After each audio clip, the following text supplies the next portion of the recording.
পশ্চিমবঙ্গে বিজেপি ক্ষমতায় আসার পর থেকে শুধু ধর্মীয় পরিচয়ের কারণে সীমান্তের এপারে একের পর এক নাগরিককে ঠেলে দিচ্ছে ভারতীয় সীমান্তরক্ষী বাহিনী বিএসএফ। ভারতের পুশিন ঠেকাতে রাত জেগে পাহারায় বিজিবি ও স্থানীয় বাসিন্দারা। দেশটির পুশিন খেলার বলি হয়ে কয়েকদিন সীমান্তের জিরো লাইনে আটকে ছিল নারী, শিশু, বয়স্ক কিংবা অসুস্থ মানুষ। ভারতের অভ্যন্তরীণ রাজনীতির সমীকরণটি লক্ষ্য করলে দেখা যায়, নরেন্দ্র মোদী যখনই তাঁর দেশের ভোটারদের মেরুকরণ করতে চান, শুভেন্দু অধিকারী যখনই তাঁর উগ্র ও হিংসাত্মক রাজনীতির প্রমাণ দিতে চান, কিংবা মমতা বন্দ্যোপাধ্যায় যখনই নির্বাচনে হেরে নিজের ব্যর্থতা আর ভেতরে জমে থাকা সমস্ত ক্ষোভ আড়াল করতে চান, তাদের প্রত্যেকের মুখে তখন সমস্বরে সঙ্গীতের মতো বেজে ওঠে বাংলাদেশ ইস্যু। ভারতের এই ত্রিমুখী রাজনৈতিক সার্কাসে মোদীর চালবাজি, শুভেন্দুর উগ্রতা আর মমতার আক্ষেপের সমস্ত বিষ এসে জমা হয় বাংলাদেশের সীমান্তের কাঁটা তারে। তারা প্রত্যেকেই বাংলাদেশে এক অদৃশ্য বলির পাঁঠা বানিয়ে নিজেদের ক্ষমতার মঞ্চে দাঁড় করিয়ে দেন। কিন্তু কেন ভারতের অভ্যন্তরীণ ক্ষমতার এই নোংরা কামড়াতে বারবার কেন একটি স্বাধীন সার্বভৌম রাষ্ট্র এবং তার নাগরিকদেরই মাসুল গুনতে হবে? কেন প্রতিবেশী একটি দেশ এত ঘন ঘন অভ্যন্তরীণ রাজনৈতিক বিতর্কের কেন্দ্রে পরিণত হয়? এই প্রশ্নের উত্তর খুঁজতেই আমাদের ফিরে তাকাতে হবে ইতিহাস, সীমান্ত, ভোটের অঙ্ক এবং দক্ষিণ এশিয়ার ভূ রাজনীতির দিকে।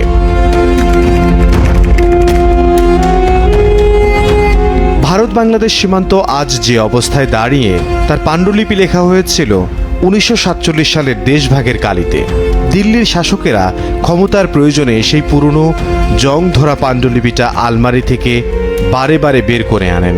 ভারতের হিন্দুত্ববাদী রাজনীতির একটি বড় ন্যারেটিভ হল, দেশ ভাগের সময় হিন্দুরা অত্যাচারিত হয়ে পূর্ব পাকিস্তান অর্থাৎ বর্তমান বাংলাদেশ থেকে ভারতে চলে গিয়েছিল। এই ঐতিহাসিক ট্রমাকে তারা বর্তমান রাজনীতিতেও জিয়ে রাখতে চায়। তারা তাদের ভোটারদের বোঝাতে চায় সীমান্তের ওপারে এক অদৃশ্য শত্রু বসে আছে। এই উদ্দেশ্য পূরণে বিজেপি এবং তাদের সমমনা দলগুলো আসাম ও পশ্চিমবঙ্গে একটি সুনির্দিষ্ট বিভাজন তৈরি করেছে। তাদের মতে বাংলাদেশ থেকে আসা হিন্দুরা হলো শরণার্থী আর মুসলিমরা হলো অনুপ্রবেশকারী। ইতিহাসকে এভাবে সুকৌশলে সাম্প্রদায়িক রং দিয়ে তারা নিজেদের ভোটারদের মগজ ধোলাই করে। বোঝাতে চায় যে ভারতের নাগরিকত্ব কেবল একটি নির্দিষ্ট ধর্মের মানুষেরই অধিকার, আর বাকিরা সবাই অবৈধ। এই ধর্মীয় মেরুকরণের নাটক যতবার সীমান্তের মঞ্চে অভিনীত হয়, ততবারই কাঁটা তারে সাধারণ মানুষের তাজা রক্তের দাগ লাগে। ভারতের আমজনতা যখনই সরকারের কাছে রুটি রুজি, চাকরি কিংবা অর্থনীতির হিসেব চাইতে যায়, দিল্লির মসনদে বসে থাকা কূটনীতির উজির নাজিরেরা তখন চটজলদি এই দেশ ভাগের পুরনো ভূতকে মঞ্চে হাজির করেন, আর তা দেখিয়ে উগ্র হিন্দুত্ববাদীদের হাততালি কোড়াতে এবং নিজেদের ব্যর্থতা ঢাকতে ব্যস্ত হয়ে পড়েন। ভারতে যখন বেকারত্ব আকাশ ছোঁয়া, অর্থনৈতিক মন্দা কিংবা মণিপুরের মতো রক্তক্ষয়ী অভ্যন্তরীণ সংকট তীব্র আকার ধারণ করে, দিল্লির শাসকেরা তখন বড্ড চালাকির সঙ্গে গণমাধ্যমের লাইমলাইট সীমান্ত, এনআরসি কিংবা বাংলাদেশ ইস্যুর দিকে ঘুরিয়ে দেন। এটি যেন জাদুকরের সেই চেনা হাতের ট্রিক, যেখানে এক হাতের কারসাজি ঢাকতে অন্য হাত দিয়ে দর্শকদের মনোযোগ কেড়ে নেওয়া হয়।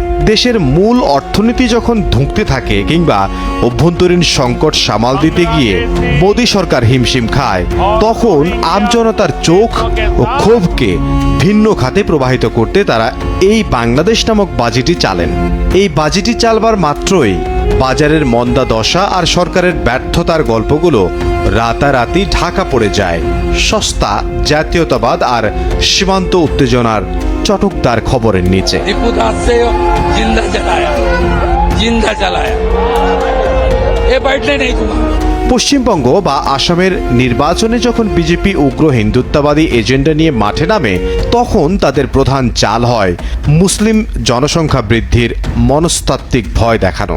স্থানীয় রাজনীতিতে নিজের আধিপত্য আর হিন্দুত্ববাদের উগ্রতা প্রমাণ দিতে শুভেন্দু বাবু এই বাজিতে ঢালেন খাঁটি হিংসার জ্বালানি।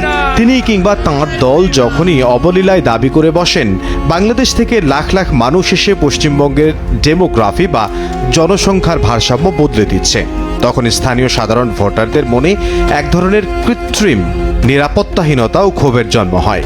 এই সুনির্দিষ্ট ভয় আর সাম্প্রদায়িক মেরুকরণকে পুঁজি করেই তারা ছক কষে ভোটারের বাক্স নিজেদের দিকে টানেন।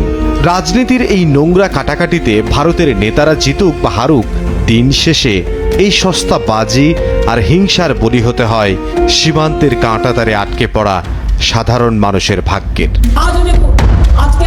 অন্যদিকে মমতা বন্দ্যোপাধ্যায় যখন এই তথাকথিত অনুপ্রবেশ ইস্যুতে দিল্লির কড়া হিন্দুত্ববাদী নীতির মুখোমুখি হন, তখন তাঁর নিজের ভোট ব্যাংক, যার একটি বড় অংশ মুসলিম ভোটার, যা ধরে রাখার জন্য তাকেও এক ধরনের আঞ্চলিক ও আবেগিক কার্ড খেলতে হয়।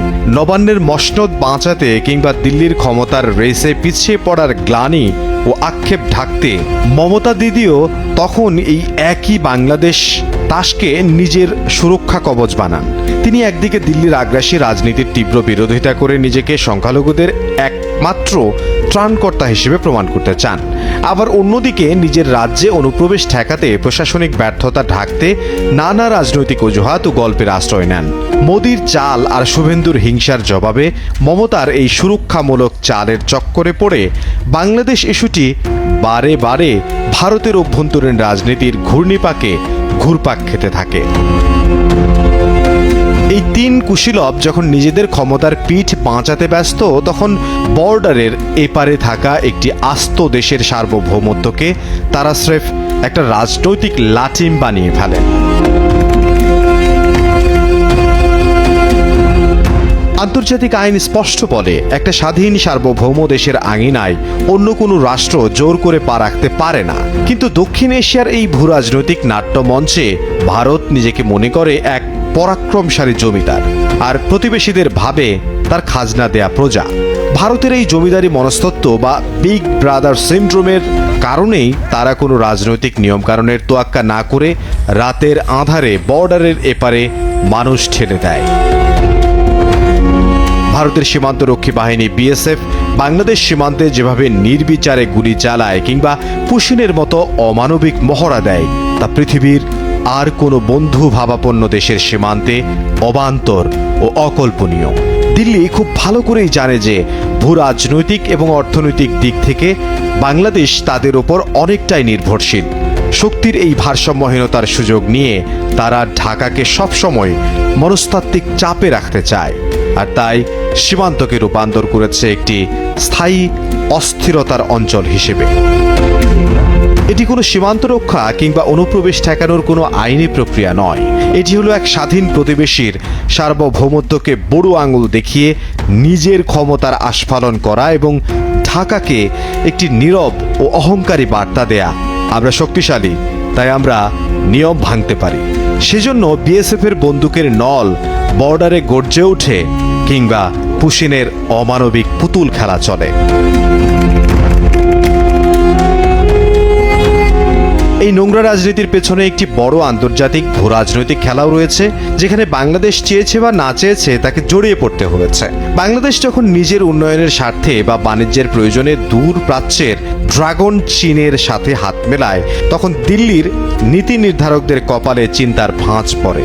তারা ভয় পায় তাদের চেনা আঙিনায় বুঝি অন্য কেউ রাজত্ব করতে আসছে, আর এই মনস্তাত্ত্বিক ভয়ের প্রতিশোধ নিতেই তারা সীমান্তকে একটা স্থায়ী অশান্তির আখড়া বানিয়ে রাখে।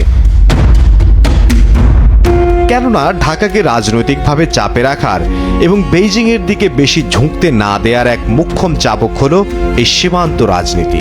ভারতকে খুশি না রাখলে সীমান্তে পুশিন তীব্র হবে, তিস্তা চুক্তি ঝুলে থাকবে কিংবা সীমান্ত হত্যা বাড়বে।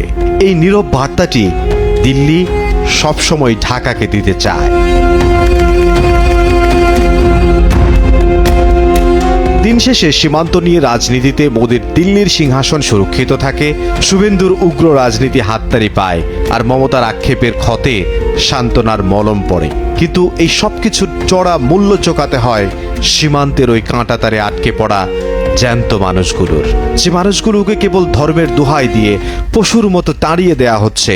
তাদের বুক ফাটা কান্নার হাহাকার কোনো দেশের রাজনৈতিক ইশতেহারের অংশ হতে চায় না।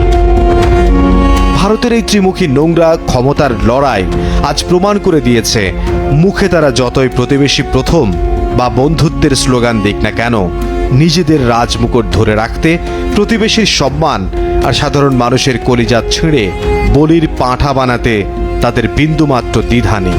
ধর্মের বেড়াজালে আটকে পড়া এই ভাগ্যহীন মানুষগুলো কোনো রাজনৈতিক জয় চায়নি, তারা শুধু চেয়েছিল কাঁটাতারের ঝুলন্ত মানবতার এই নরক গুলজার থেকে বাঁচতে, একটু নিরাপদ আশ্রয়ে মাথা গুঁজে বেঁচে থাকতে। কিন্তু তা হলো কি?